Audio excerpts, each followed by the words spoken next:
The sun rose gently over Modesto, California, painting the streets in soft gold. Laci Peterson stirred from her sleep with a sense of excitement bubbling inside her. The quiet suburban house she shared with her husband, Scott, felt warmer than usual that morning, almost as if the walls themselves celebrated the new life growing within her. Laci's hand instinctively rested on her slightly rounded belly, feeling the flutter of Connor, her unborn son, reminding her that the world was holding more than just routine promises.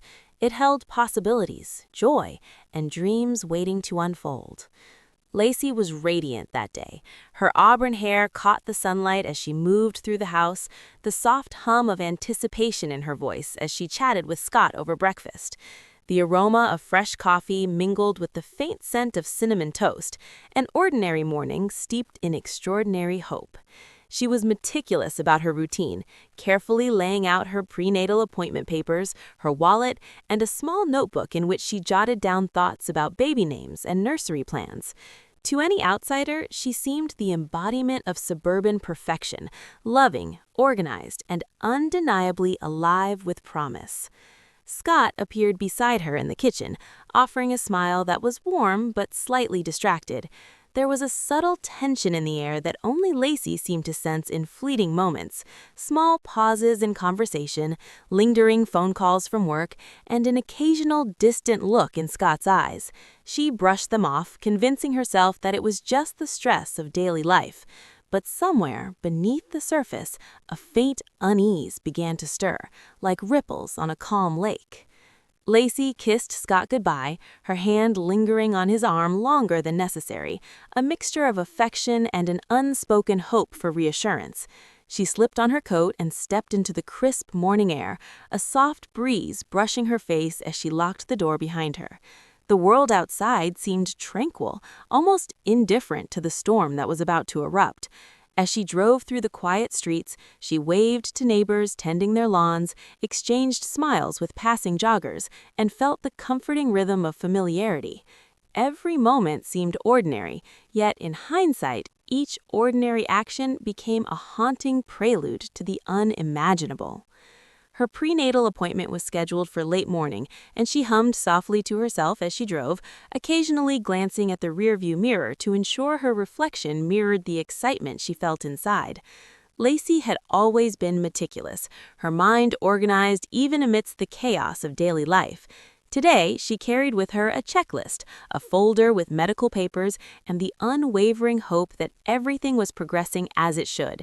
She imagined Connor's tiny hands and feet, the first lullabies she would sing, and the bright future awaiting them. But as she approached the intersection near Modesto's outskirts, something subtle shifted. The sunlight glinted oddly on her windshield, and a shadow flickered on the side of the road, quick, fleeting, almost imperceptible. Laci blinked and shook it off, attributing it to a passing car or the dance of morning light. There was nothing overtly threatening, nothing to suggest danger, yet the sensation of being watched whispered at the edge of her consciousness. She parked in the clinic's lot, the car engine humming softly as she stepped out, oblivious to the fact that this would be her last moment of normalcy. Inside the clinic, Laci was greeted by the receptionist with a warm smile. She checked in, offered polite small talk, and filled out the standard paperwork with her usual precision. Every action was deliberate, every word carefully measured, yet her thoughts occasionally drifted to home, to Scott, and to the life they had built together. There was an optimism in her heart, a belief that love, family, and safety were constants in a world that often felt unpredictable. She didn't yet know that this belief would be soon tested in ways she could never have imagined. Minutes stretched into an hour, and when her appointment concluded, she stepped back outside, the morning now fully awake with birdsong and the faint buzz of distant traffic.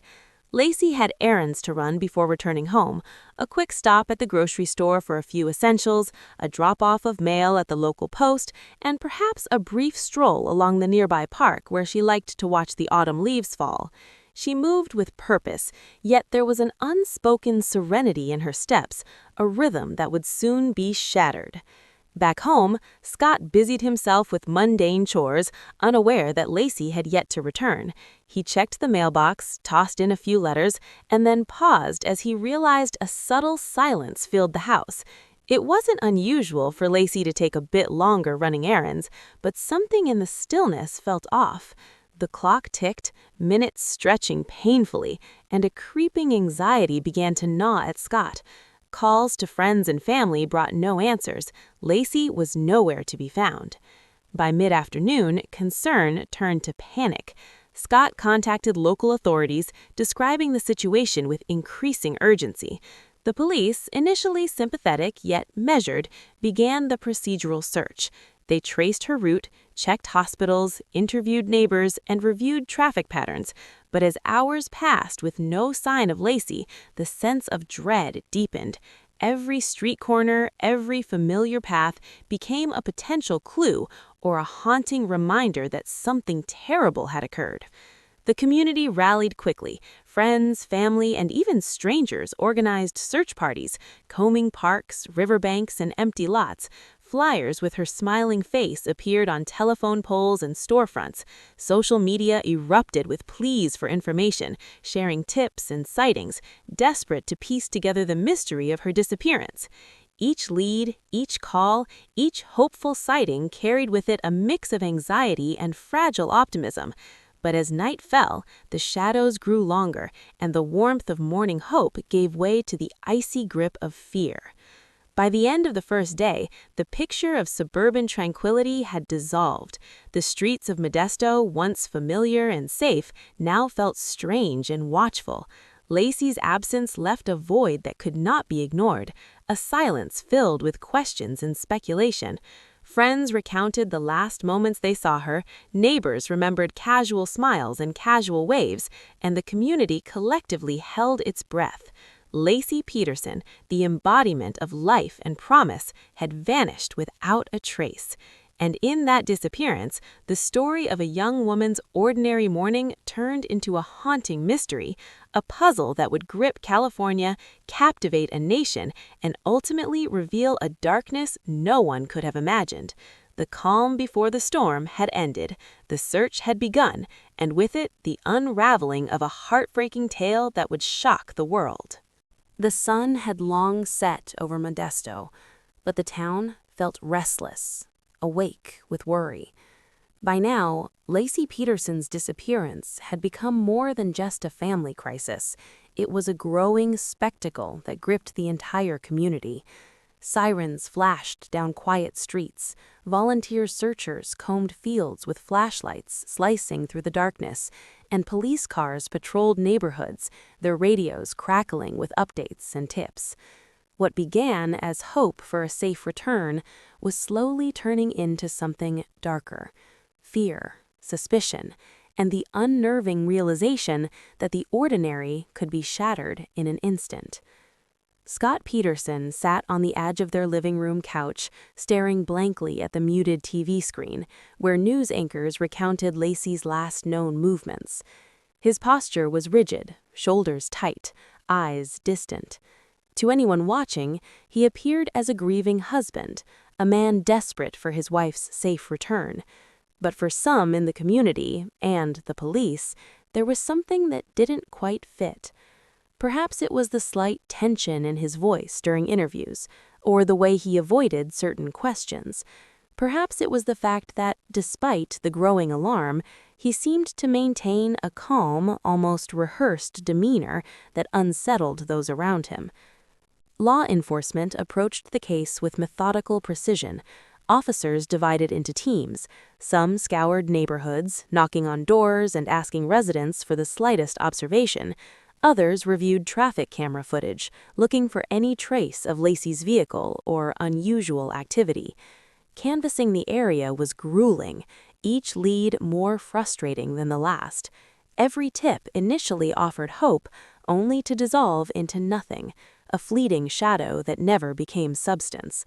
The police maintained a delicate balance. They needed to show progress to the desperate public, yet they had to avoid prematurely accusing anyone without concrete evidence. Meanwhile, the media descended on Modesto with relentless intensity. Camera crews set up outside the Peterson residence, capturing Scott's every gesture, the tension in his face, and the family's visible anguish. Helicopters hovered overhead, casting moving shadows on the quiet streets. Reporters speculated about motives, relationships, and the potential involvement of outsiders. Social media amplified every rumor, dissecting interviews and analyzing every frame of Scott's public appearances.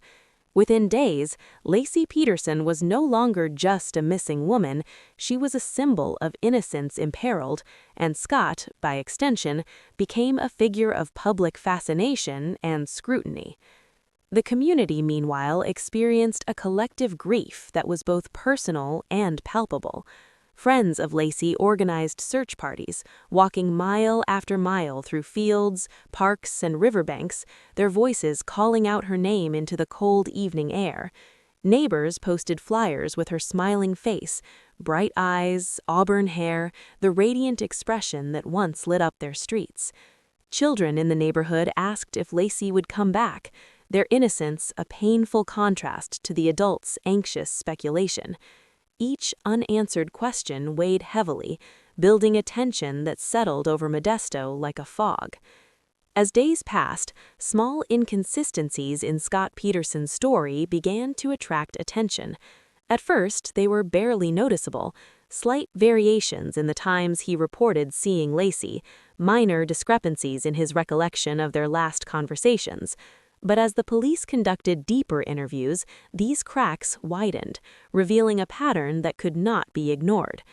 Detectives began to wonder if the grief they saw was genuine or a carefully constructed performance. Every interaction, every interview, every casual comment was scrutinized, both by law enforcement and by a public desperate to understand how something so tragic could happen. Laci's parents were devastated. Her mother, Shirley, could barely eat or sleep, moving through the house as if searching for traces of her daughter in every corner. Her father, Dennis, tried to maintain composure, answering phone calls and coordinating with the police, but the strain etched lines of worry across his face. Family members struggled with hope and despair, alternating between frantic optimism and gut-wrenching fear. Each phone call, each tip, each search effort was a roller coaster of emotion. In parallel, law enforcement began to construct a timeline of the day Laci disappeared.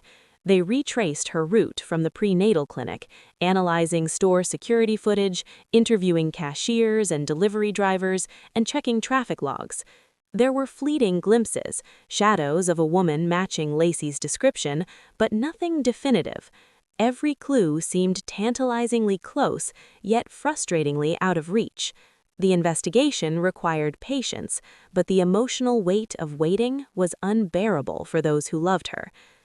Meanwhile, Scott's public image continued to shift.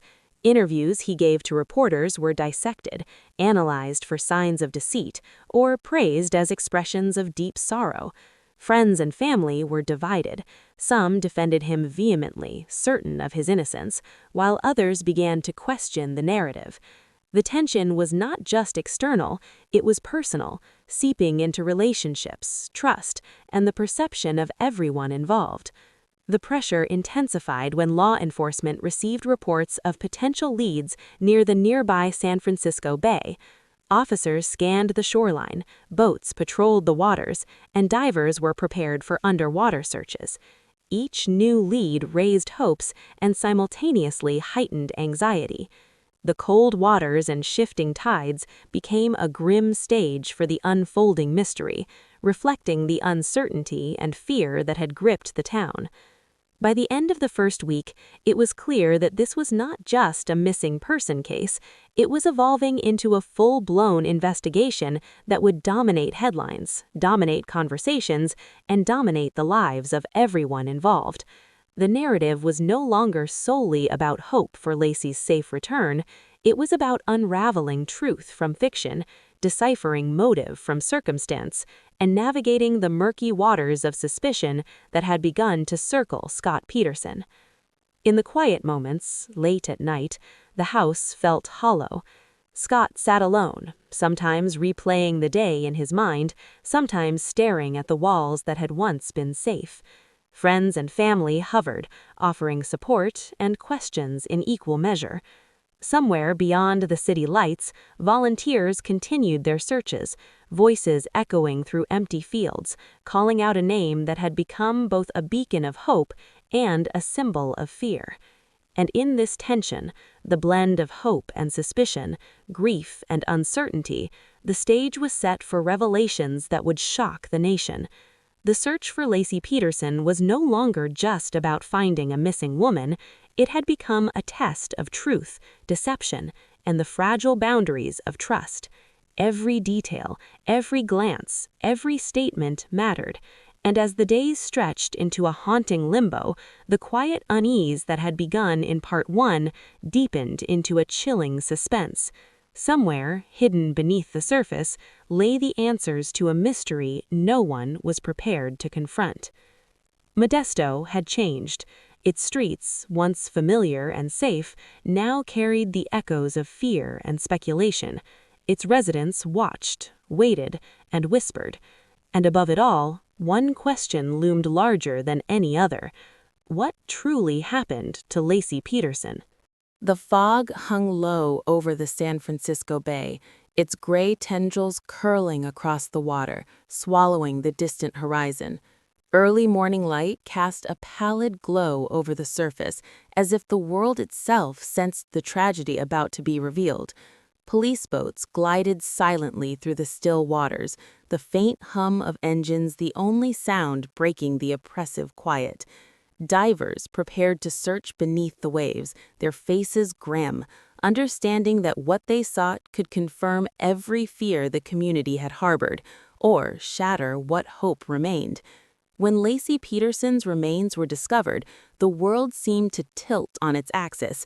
Officers secured the area, cordoning off the shoreline while forensic teams worked with meticulous precision. Plastic sheets flapped in the wind, protecting evidence from the elements, while photographers and journalists hovered, eager to capture the haunting images that would dominate national headlines. The discovery was sudden, chilling, and inescapably real. The woman whose smile had once lit up Modesto was gone, and the fragile thread connecting hope and despair snapped into darkness. Scott Peterson's life unraveled in real time. The news of the discovery hit him like a physical blow. Police summoned him for questioning, and within hours he was under arrest for the murder of his wife, charged with first-degree murder, and later the murder of their unborn son, Connor. The community was stunned. Friends and neighbors who had once offered tentative sympathy now recoiled in disbelief. Was this the grieving husband, the man who had tirelessly joined search parties, or a calculated perpetrator hiding behind the mask of sorrow? The contrast was stark, attention amplified by the relentless glare of the media. Court proceedings began almost immediately, setting the stage for a trial that would captivate the nation. Inside the courtroom, Scott appeared composed, though subtle signs betrayed tension. Clenched fists, a flicker of eye movement, the slight quiver of his voice when responding to attorneys' questions. The prosecution painted a damning portrait, laying out evidence meticulously collected by investigators, statements that contradicted Scott's initial accounts, surveillance footage placing him in suspicious locations, and forensic findings that suggested premeditation. Each piece of evidence tightened the noose around him, and every revelation sent ripples of shock through the courtroom and beyond. Witnesses provided gripping, sometimes harrowing testimony. Neighbors recounted unusual observations, a solitary man driving at odd hours, moments of agitation or secrecy that had seemed innocuous at the time but now carried sinister undertones. Friends of the Petersons shared intimate details about their marriage, revealing tensions that, while previously hidden behind the facade of suburban normalcy, now hinted at potential motives. The trial was no longer about speculation. It was a dissection of relationships, behavior, and hidden truths laid bare under the unforgiving light of legal scrutiny. Media coverage intensified, creating a near-constant feedback loop between courtroom drama and public perception. Anchors and reporters dissected Scott's every word and gesture. Experts debated motives and timelines, and conspiracy theories flourished online. The court of public opinion had already reached a verdict in many minds, adding another layer of pressure to the proceedings. Each day, the story grew darker and more complicated, drawing viewers into a labyrinth of emotion, suspicion, and horror. The prosecution's strategy was relentless. They described the day of Laci's disappearance in chilling detail, the timeline meticulously reconstructed, the moments she was last seen, the empty streets she traversed, the abandoned trails that led investigators to the bay. They framed Scott's behavior not as grieving confusion, but as calculated misdirection, an attempt to appear innocent while concealing a crime that had shocked the nation. Each argument was designed to corner, to provoke doubt, to leave no room for escape. Defense attorneys fought to humanize Scott, portraying him as a man crushed by grief, overwhelmed by circumstances beyond his control. They emphasized his cooperation with authorities, his participation in searches, and the emotional weight of losing a wife and unborn child. But the mounting evidence, combined with the relentless media narrative, made it a daunting battle. The courtroom became a stage where the nuances of human emotion clashed violently with the stark precision of investigative fact. Public reaction was visceral. In Modesto, some residents remained loyal, convinced of Scott's innocence, citing the loving husband they had known. Others recoiled in disbelief, horrified at the possibility that a man could commit such a calculated act against his own family. News outlets broadcast live reactions, showing crowds gathered outside the courthouse, their expressions a mix of anger, grief, and incredulity. The story had become a mirror reflecting the darkest fears and curiosities of society itself. Psychological tension ran high throughout the trial. Scott's demeanor was scrutinized, analyzed, and debated. Every pause, every twitch, every seemingly innocuous smile was interpreted as evidence, motive, or deception. Forensic experts explained timelines, cause of death, and patterns of behavior, while attorneys dissected each word of testimony, challenging credibility and creating doubt. The courtroom was a theater of human emotion and intellect, where strategy and sentiment collided, and the line between truth and perception blurred. Outside the courtroom, Laci's family wrestled with grief and public attention. Shirley and Dennis Peterson balanced mourning with the exhausting demands of interviews, media scrutiny, and legal updates. Their pain was palpable, their heartbreak laid bare before a world eager for closure. Friends offered support, yet even within their circle, questions lingered. How could this happen? Why Scott? Could justice ever fully restore what had been lost? Each day was a struggle to process tragedy while witnessing the relentless spectacle unfold. By the end of Part 3, the stage was set for the final act, the verdict, the consequences, and the reflection on a tragedy that would leave scars on countless lives. The investigation had revealed its darkest truths, the courtroom had displayed the full spectrum of human emotion, and the world had glimpsed both the horror and the heartbreak of what had occurred. The audience was left suspended in anticipation, knowing that justice and closure, though imminent, would carry its own weight of emotional resonance. The courtroom was silent, tense, and suffused with the weight of anticipation. Every eye was on the jury, whose deliberations had stretched long into anxious hours, each moment a heartbeat echoing through the lives of those who had followed the tragedy from the beginning. Outside, media vans lined the streets, their antennas reaching skyward like silent sentinels, capturing the collective suspense of a nation. Inside, Scott Peterson sat rigidly, his hands clasped, his gaze fixed ahead. His fate, and the fate of justice itself, would soon be determined. When the jury finally returned, the air seemed to vibrate with an almost unbearable tension. The foreperson rose, clearing her throat, and began to speak. Each word was measured, deliberate, carrying the gravity of the lives and evidence under scrutiny. As the verdict, guilty on all counts, was announced, the courtroom erupted in a mixture of sobs, gasps, and the quiet nods of those who had sought closure for so long. For Laci's family, relief was intertwined with grief. The world had finally acknowledged the truth, but it did nothing to erase the loss of a beloved daughter and unborn grandson.